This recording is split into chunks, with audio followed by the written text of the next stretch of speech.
Con nosotros está la doctora Jessica Esquivel Alonso, que dirige el Centro de Derechos Políticos de la AID, y vamos a platicar con ella sobre la democracia y las recientes elecciones, el valor del voto, los porqués del voto, como se dan en los porcentajes que se superan ciertas expectativas de participación.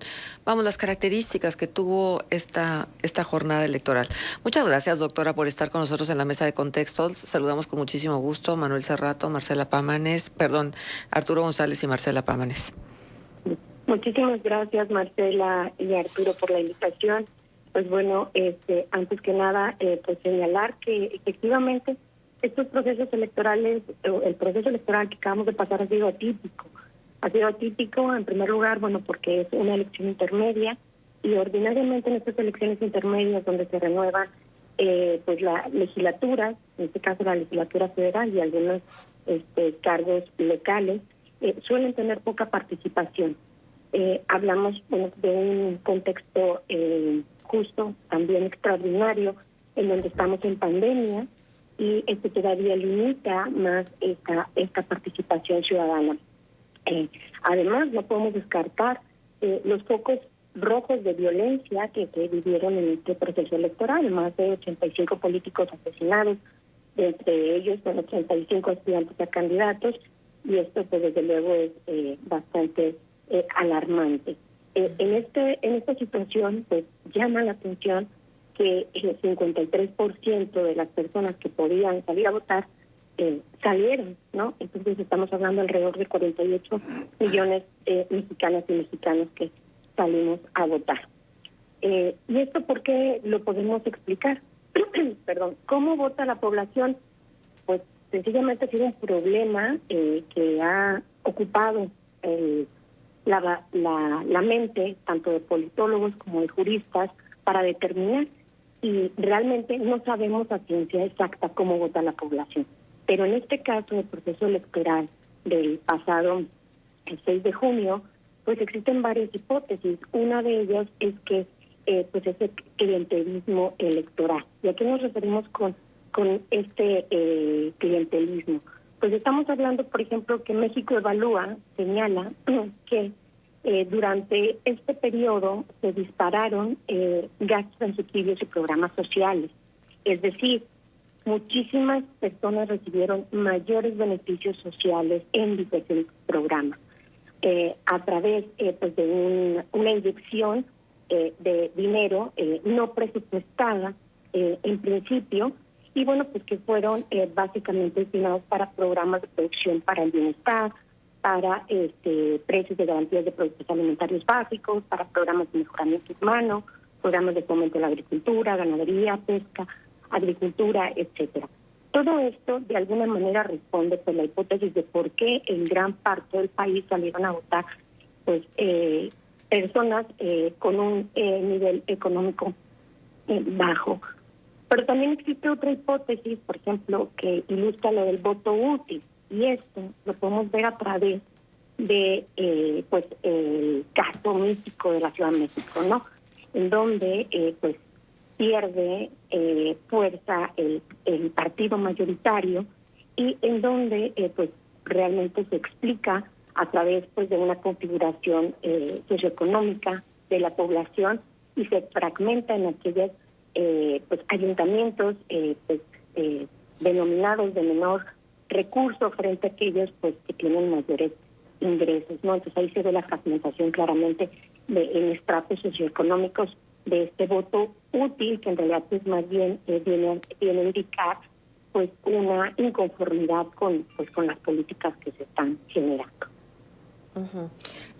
Ahora, doctora, ¿hemos entendido que el voto es un derecho?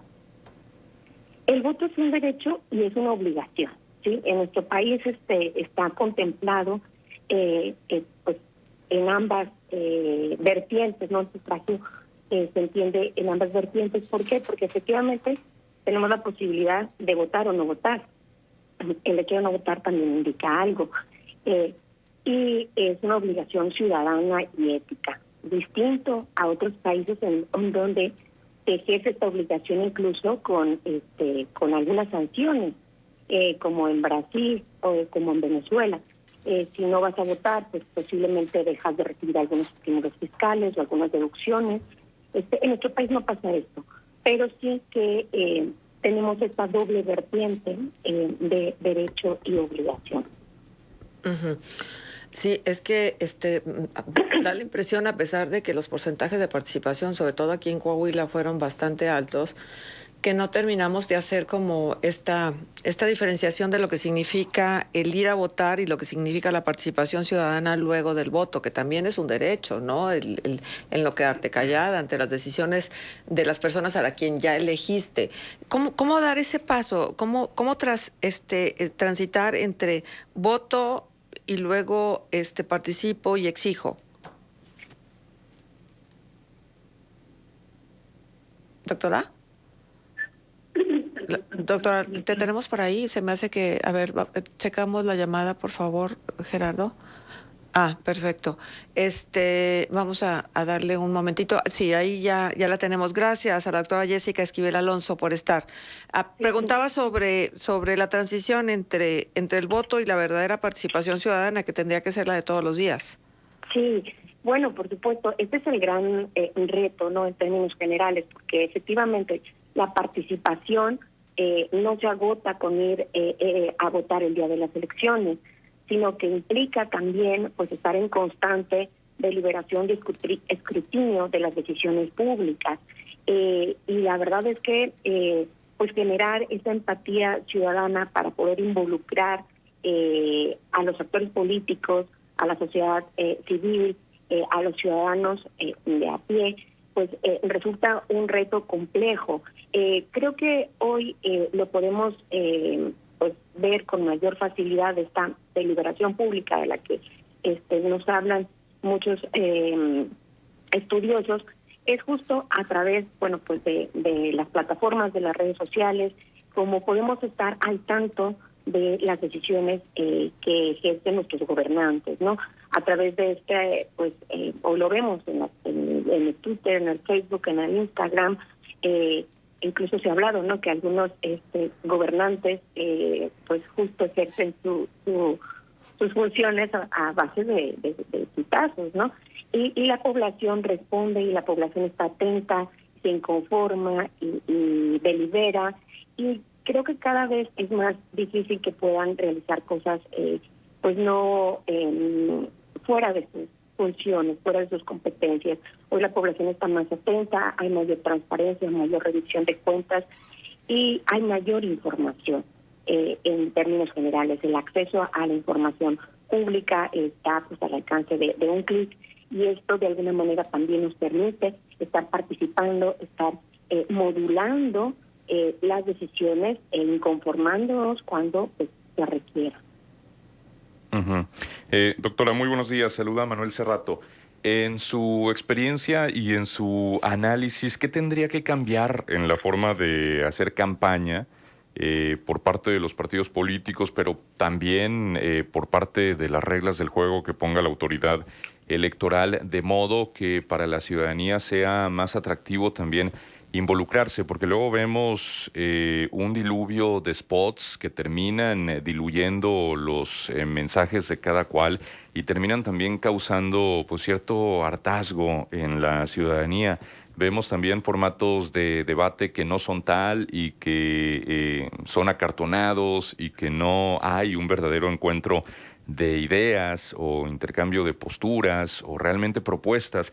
Vemos a muchos candidatos concentrándose en la diatriba y el ataque y el señalamiento y la campaña negra, en lugar de proponer cómo solucionarán tantos problemas que la gente necesita. Y vemos también a los partidos pues ofreciendo una pasarela, un desfile prácticamente de los mismos personajes. Entonces, eso va generando cansancio, está desgastado el sistema de partidos en nuestro país. ¿Qué tendría que cambiar, insisto, para que haya un nivel mucho mayor en la forma de hacer campañas y que entonces la ciudadanía sienta esa motivación también de involucrarse en los temas que a todos nos competen? Sí. Pues te saludo con gusto, Manuel. Pues fíjate que han dado en el clavo también en una pregunta bastante compleja, porque ciertamente por un lado tenemos pues el modelo de comunicación política vigente, que efectivamente pues se ha abocado únicamente a regular temas de radio y televisión.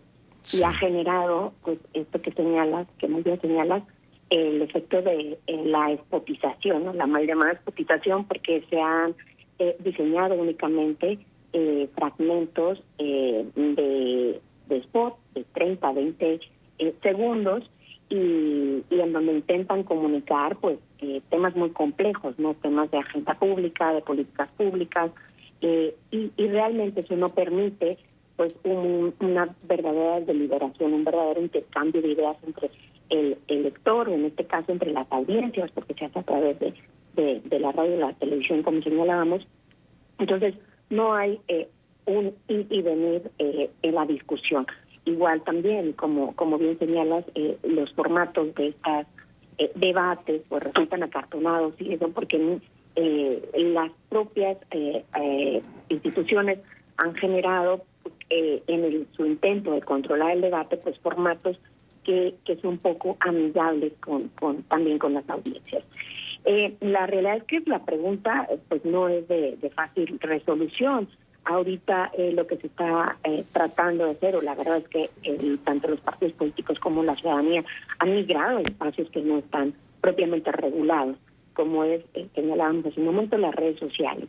Y el ejemplo lo tenemos aquí en Nuevo León, ¿no? Con el gobernador electo, en donde pues las campañas se hizo a través de redes sociales, gracias a los memes, gracias a estos influencers, y gracias a unas condiciones de hacer el marketing político distinto. Hoy son pues productos electorales, como se están presentando las candidaturas.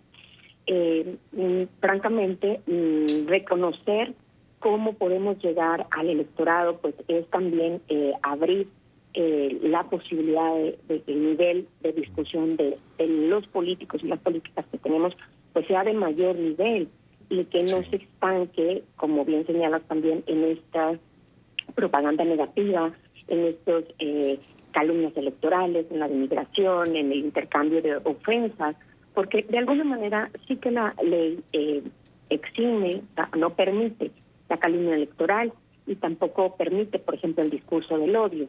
Pero el resto de discusiones, digamos así, de golpes bajos, como podría ser un insulto, una grosería, alguna situación incómoda, sí que está permitido, y pues a eso apelan la mayoría de las y los candidatos. Entonces, pues este es un cambio estructural que se tiene que dar primero desde el nivel de política y discusión a la que quieran llevar pues los políticos su agenda, y por otro también existe la exigencia de la ciudadanía. No pasa desapercibido que las cuestiones escandalosas y morbosas pues son las que más pues tienen, las que más se comparten, las que más se visibilizan en las redes. Entonces es de ambas lados donde tiene que venir esta exigencia de un diálogo más elevado, y un diálogo más puntual en las competencias que pueden y no hacer los candidatos, porque esta es otra, nos venden maravillas y a veces ni siquiera están dentro de sus competencias las propuestas que pueden realizar. Exacto. Arturo González. Doctora, buenos días, les saludo con mucho gusto. Se ha dicho, y quiero ver si comparte esa opinión en distintas ocasiones, que el sistema electoral mexicano está basado en la desconfianza, y que prácticamente todas las reformas que se llevan a cabo tienen que ver con la desconfianza de los jugadores, de los partidos y de los candidatos, que luego paradójicamente terminan siendo quienes violan las leyes, las reformas, y terminan produciendo más desconfianza. ¿Está de acuerdo con esta visión? Si va por ahí, o más bien son otros los problemas que enfrenta el sistema electoral mexicano. Sí, gracias, Arturo, también te saludo con gusto. Fíjate que sí, efectivamente, pues uno de los problemas endémicos de nuestro país es que la consolidación, incluso la creación de las propias instituciones electorales, como es el INE, como son los tribunales electorales, pues surgen de esta desconfianza. Si volvemos a la mirada atrás, pues nos daremos cuenta que pues en un principio estas instituciones electorales estaban dentro, en un primer momento, del legislativo, era quien resolvía las problemáticas, posteriormente pasa a gobernación, y finalmente se ciudadaniza. ¿Por qué? Porque justo no había confianza en quien desarrollaba las elecciones, en quien las revisaba y quien las calificaba. Entonces, nuestra historia está hecha así, y la realidad es que también la confección del diseño de las normas electorales se ha construido a bases de desconfianza, y eso no lo podemos negar. Tan es así que se suele decir que tras cada elección tiene una reforma que cambia o que intenta paliar los problemas que se dieron en el proceso electoral anterior. Y esta es una realidad. Sin embargo, fíjate que sí quiero hacer mucho énfasis en que pese a toda esta desconfianza, pese a todo este ambiente enrarecido que normalmente en cada elección, pues nadie quiere a los árbitros, como en el partido de fútbol, ¿no? Todo el mundo, el que gana o el que pierde, tendrá mayor o menor empatía con el árbitro, pero desde luego no se llevará la simpatía unánime. Lo mismo pasa en las elecciones. En este año, pues fuimos testigos de esa pues descalificación que recibió el INE, que recibieron SONPLES, incluso el propio Tribunal Electoral del Poder Judicial de la Federación ha estado pues en el ojo del huracán por diversas situaciones, y esto genera desde luego desconfianza, incredulidad, desapego, etcétera. Pero, ¿qué pasó tras esta elección? Pues yo creo que las instituciones se vieron fortalecidas porque se hizo buen trabajo, la gente salió a votar, la gente aún, pese a todo este ambiente enrarecido ya llamamos de una elección extraordinaria en pandemia, con violencia, con una serie de factores que la hacen muy particular. La gente salió a votar, confió en los resultados. Incluso la mayoría de los políticos pues mostraron madurez al reconocer las victorias y las derrotas de los respectivos candidatos y candidatas. Entonces, esto realmente también nos habla de una narrativa distinta, una evolución, y que además genera pues paz social en el fondo, ¿no? Porque los tribunales electorales, en el caso justamente de la competencia jurisdiccional constitucional electoral, que ahorita justo estamos en este proceso, que es el proceso postelectoral, el proceso de los conflictos electorales en los que se van a resolver todas estas problemáticas, y que al final es una autoridad electoral la que va a decidir y que vamos a acatar esa decisión, como ya se hizo en casos muy polémicos, como el de Salgado Macedonio en Guerrero, ¿no? Aunque pese a todo lo polémico, al final se le quitó la candidatura y se respetó esa decisión. Igual creo que va a suceder con estos pues más de 9,000 juicios que ha ido resolviendo la Sala Superior del Tribunal Electoral del Poder Judicial de la Federación, y que se prevé que pueden llegar a 25,000 juicios. Se van a respetar, y esto da pues tranquilidad. Claro. En el caso de Coahuila también no es menor, y esto hay que subrayarlo, porque la verdad es que también la justicia electoral lo ha hecho muy bien. Este año hemos tenido pues 118 juicios,